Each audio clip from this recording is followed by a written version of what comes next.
कुंभ testing को लेकर बड़ा घोटाला। एसआईटी इस पूरे मामले की जांच कर रही है और जो रिपोर्ट सामने आई है उस रिपोर्ट में बड़े पैमाने पर अनियमितता पाई गई है।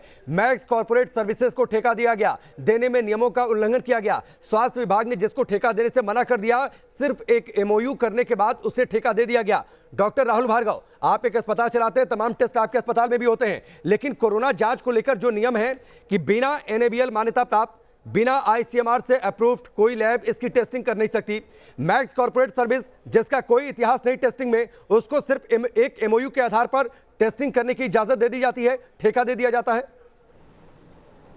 बिल्कुल यही एक सबसे बड़ा घोटाला नहीं है, क्योंकि जिस प्रकार से नियमों की अनदेखी की गई वो उसने बहुत सारे लोगों की जान को खतरे में ले आया। इसमें 302 का मुकदमा चलना चाहिए, हमारा ये कहना है। आप देखिए 1 मार्च को 1800 लोग ग्रसित थे उत्तराखंड में और चलते चलते अप्रैल के एंड में 33,000 लोग इससे ग्रसित हो गए। मतलब 1800% का इंक्रीज हुआ था। दूसरी चीज 625 करोड़ सरकार ने ग्रांट दी थी कुंभ मेला के प्रशासन को। देखिए ये एक फाइनेंशियल एंगल भी बहुत बड़ा है इसके पीछे। जो टेस्टिंग हो रही थी, अगर इतने लाखों लोगों की टेस्टिंग होती है और अगर 500 रुपए में भी टेस्टिंग होती है सरकार से, या जो भी रेट में डिसाइड हुई होगी, कितने करोड़ों रुपए का गबन हुआ होगा। दूसरा पहलू ये है। तीसरा पहलू ये है डेटा प्राइवेसी का।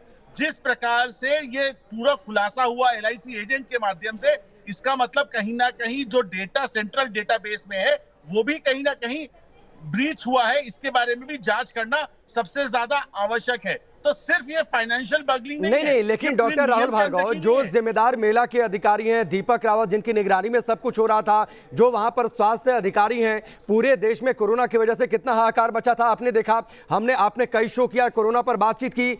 दिल्ली में 26 से ज्यादा पॉजिटिविटी रेट, अलग अलग जगहों पर हरिद्वार में 12-13 से ऊपर पॉजिटिविटी रेट पूरे उत्तराखंड में। लेकिन वहां पर अगर मेला क्षेत्र में अगर पॉजिटिविटी रेट 0.2% आती है, जो वहां पर एजेंसियां टेस्ट कर रही हैं उनकी रिपोर्ट के जरिए, तो क्या वहां पर सवाल नहीं उठने चाहिए थे इस पर?